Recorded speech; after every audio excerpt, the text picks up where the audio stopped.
ಮಾನ್ಯ ವೀಕ್ಷಕರೇ ನಮಸ್ಕಾರ. ಆ, ತಾವು ಇತ್ತೀಚೆಗೆ ಗಮನಿಸಿರಬಹುದು, ಪ್ರತಾಪ್ ಸಿಂಹ ಅವರಿಗೆ ಈ ಸಾರಿ MP ಟಿಕೆಟ್ ಸಿಗದೆ ಹೋದ್ಮೇಲೆ ಅವ್ರ ಬಗ್ಗೆ ಹೆಚ್ಚು ಮಾತನಾಡೋರು ಶುರು ಆಗಿದ್ದಾರೆ. MP ಟಿಕೆಟ್ ಕೊಡೋದು ಬಿಡೋದು ಅವ್ರ ಪಕ್ಷಕ್ಕೆ ಬಿಟ್ಟದ್ದು ಅದು ಸರಿ. ಈಗ ಮೈಸೂರು ಜಿಲ್ಲೆಯಲ್ಲಿ ರಾಜಮನೆತನದವರಿಗೆ ಅವರಿಗೆ ಒಂದು ಅವಕಾಶ ಕೊಟ್ಟು ಅವ್ರನ್ನ BJP ಅಭ್ಯರ್ಥಿಯಾಗಿ ಮಾಡಿ ಗೆಲ್ಲಿಸ್ಕೊಂಡಿರೋದು ಅದೇನು ತಪ್ಪೇನಲ್ಲ. ಆದರೆ BJPಗರು ದಿನೇ ದಿನೇ ಪ್ರತಾಪ್ ಸಿಂಹ ಅವರ ಬಗ್ಗೆ ಖಾರವಾಗಿ ಮಾತನಾಡೋದು, ಅವರನ್ನು ಪಕ್ಷದಿಂದ ಉಚ್ಚಾಟನೆ ಮಾಡಿ ಅಂತೇಳಿ ಕೇಳೋದು ಈ ವರ್ಷಗಳು ಜಾಸ್ತಿ ಆಗಿದ್ದಾವೆ. ಅದು ವಿಶೇಷವಾಗಿ ಮೈಸೂರು ಸಿಟಿಯಲ್ಲಿ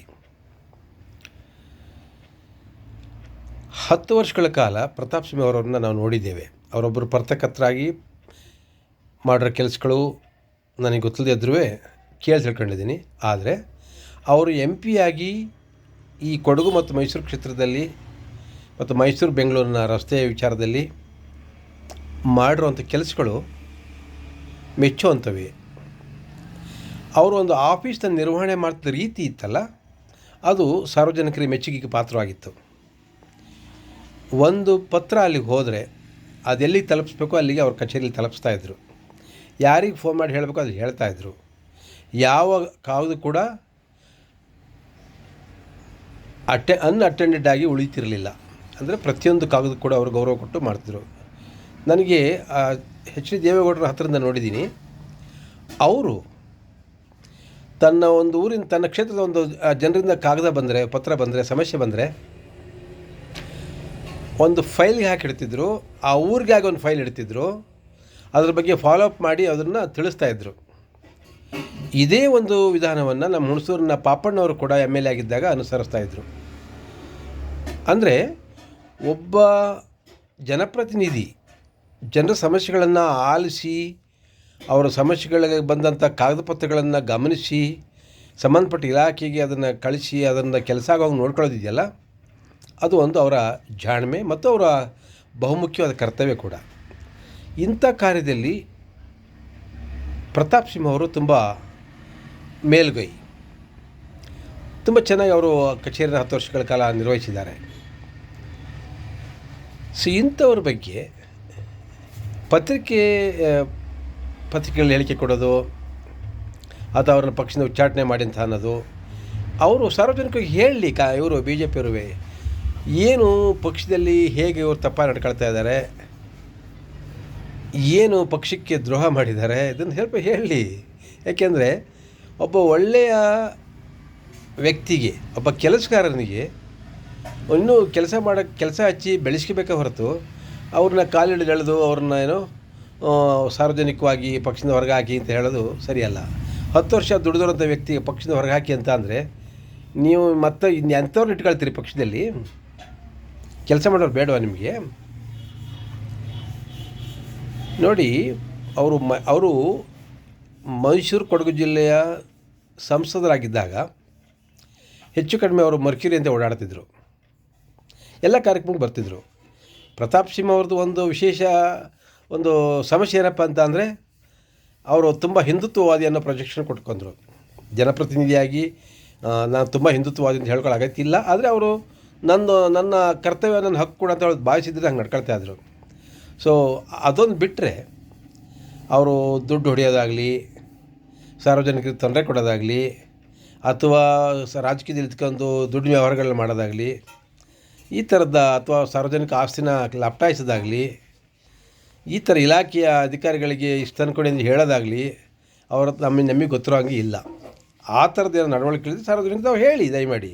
ಅದ್ರ ಬದಲು ಇವರು ಸುಮ್ಮನೆ ಪಕ್ಷನ ಉಚ್ಚಾಡಿಸಿ ಅವ್ರು ನಮ್ಮ ಆ ಕಾರ್ಯಕ್ರಮಕ್ಕೆ ಬರಲ್ಲ, ಈ ಕಾರ್ಯಕ್ರಮಕ್ಕೆ ಬರಲ್ಲ, ಅವ್ರು ಖಾಸಗಿಯಾಗಿ ಮಾಡ್ತಾಯಿದ್ದಾರೆ ಅಂತ ಹೇಳಿದರೆ ಅವ್ರಿಗೆ ಈಗ 10 ವರ್ಷ ಕೆಲಸ ಮಾಡಿದ ಒಬ್ಬ ವ್ಯಕ್ತಿಗೆ ನೀವು ಏನನ್ನೂ ಗಮನಿಸ್ತೇನೆ ಅವ್ರನ್ನ ಊಟದಲ್ಲಿರೋ ಏನೋ ಸಿಗುತ್ತಲ್ಲ ಪದಾರ್ಥ ಬಿಸಾಕುವಂಥದ್ದು, ಅಂಥ ತೆಗೆದು ಬಿಸಾಕ್ತಿಗೆ ನೀವು ಅವರ ಬಿಸಾಕಿಬಿಟ್ರೆ ಅವ್ರು ತಾನು ಎಲ್ಲಿ ಹೋಗ್ಬೇಕು, ಅವ್ರು ನಿಷ್ಠೆಯಿಂದ ಮಾಡಿದ ಕೆಲಸಕ್ಕೆ ಏನಾಗಬೇಕು.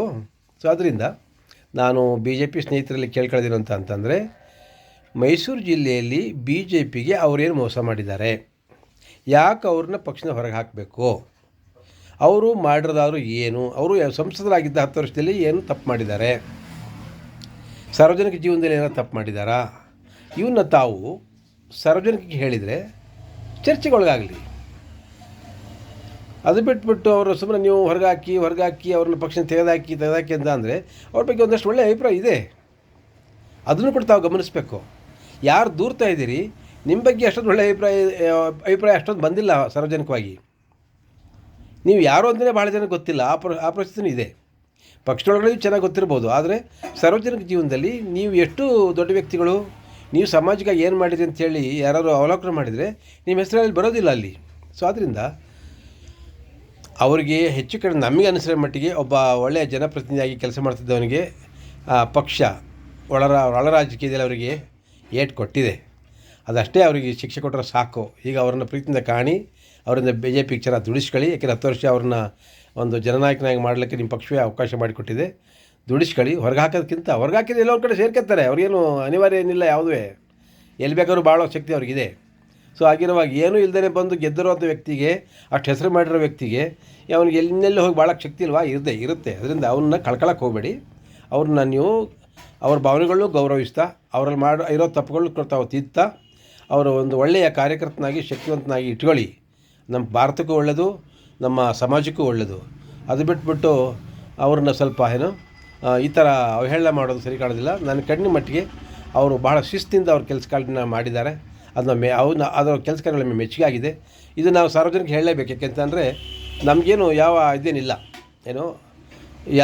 ಈ ಥರ ಹಿಂಗೆ ಮಾತಾಡಬಾರ್ದು ಹಾಗೆ ಮಾತಾಡಬಾರ್ದು ಅನ್ನೋ ಭಾವನೆಯಿಲ್ಲ. ನಾವು ಸಾರ್ವಜನಿಕವಾಗಿ ಕೆಲಸ ಮಾಡುವಂಥವ್ರನ್ನ ರಕ್ಷಣೆ ಮಾಡೋದು, ಸಾರ್ವಜನಿಕವಾಗಿ ಕೆಲಸ ಮಾಡುವಂಥವ್ರನ್ನ ಒಂದು ಪ್ರೀತಿಸೋದು, ಡೆಮಾಕ್ರಸಿನ ಪ್ರೀತಿಸೋದು ನಮ್ಮ ಜೀವನದ ಒಂದು ಭಾಗ. ಹಾಗಾಗಿಯೇ ನಾನು ಈಗ ಪ್ರತಾಪ್ ಸಿಂಹ ಅವ್ರ ಬಗ್ಗೆ ಮಾತಾಡ್ತಿದ್ದೀನಿ. ದಿನಪತ್ರಿಕೆಯಲ್ಲಿ ಅವ್ರನ್ನ ತೆಗೆದುಹಾಕಿ ಅವ್ರು ಹೆಂಗೆ ಮಾಡೋರು ಅಂತ ಹೇಳೋದು ಬಿಟ್ಬಿಡಿ. ದಯಮಾಡಿ ನೀವು ಕೂಡ ಅವ್ರನ್ನ ಪ್ರೀತಿಯಿಂದ ಕಾಣಿ. ಮತ್ತು ಅಷ್ಟೇ ಅಲ್ಲ, ಅವ್ರು ಮಾಡಿರೋ ತಪ್ಪುಗಳಿದ್ರೆ ಸಣ್ಣ ಪುಟ್ಟನಲ್ಲಿ ಒಳಗೊಳಗೆ ಬಗೆಹರಿಸ್ಕೊಳ್ಳಿ. ಸಾರ್ವಜನಿಕವಾಗಿ ಹಿಂಗೆ ಹೇಳ್ತೀರಿ. ಸೊ ಅದರಿಂದ ಬಿ ಜೆ ಪಿ ಇನ್ನೂ ನೋಡಿ, ಒಳ್ಳೆಯ ಅವಕಾಶ ಸಿಕ್ಕಿದಾಗ ಬಿ ಜೆ ಪಿಗೆ ಯಾರೂ ಸರಿಯಾಗಿ ಆಡಳಿತ ನಡೆಸಲಿಲ್ಲ. ಅವಕಾಶ ಕೊಟ್ಟಾಗಿತ್ತು ಅವ್ರಿಗೆ. ಕೇಂದ್ರದಲ್ಲಿ ನಿಮ್ಮ ಸರ್ಕಾರ ಇದೆ, ಮೋದಿಯವರ ಅಲೆ ಇದೆ. ಇಷ್ಟೆಲ್ಲ ಇದ್ದರೂ ಕೂಡ ನೀವು ಕರ್ನಾಟಕದಲ್ಲಿ ಒಳ್ಳೆಯ ಸರ್ಕಾರ ಕೊಡೋಕ್ಕಾಗಲಿಲ್ಲ. ಯಾಕೆ ನಿಮ್ಮ ಅನುಭವ ಕಡಿಮೆ. ಇದನ್ನು ನೀವು ಅರ್ಥ ಮಾಡ್ಕೋಬೇಕು. ಸುಮ್ಮನೆ ಇರೋ ಒಬ್ಬೊಬ್ಬ ಶಕ್ತಿವಂತನ ಯೋಗ್ಯವಾದ ವ್ಯಕ್ತಿನೂ ನೀವು ಕಳ್ಕೊತಾ ಹೋದರೆ ನಿಮ್ಮ ಪಕ್ಷ ಜೀರೋ ಆಗುತ್ತೆ. ಆ ಜೀರೋ ಸ್ಥಿತಿಗೆ ಹೋಗಬೇಡಿ. ದಯಮಾಡಿ ನೀವು ಆಪ್ತವಾಗಿ ಒಳಗೆ ಚರ್ಚೆ ಮಾಡ್ಕೊಂಡು ಸಮಸ್ಯೆಗಳನ್ನ ಬಗೆಹರಿಸ್ಕೊಳ್ಳಿ. ಪ್ರತಾಪ್ ಸಿಂಹ ಅವ್ರ ಬಗ್ಗೆ ಈ ರೀತಿ ಸಾರ್ವಜನಿಕವಾಗಿ ಮಾತಾಡೋದನ್ನ ನಿಲ್ಲಿಸಿ ಅಂತ ಹೇಳಿ ನಾನು ಈ ಮೂಲಕ ತಮ್ಮಲ್ಲಿ ವಿನಂತಿ ಮಾಡ್ತೀನಿ. ಧನ್ಯವಾದಗಳು. ನಮಸ್ಕಾರ.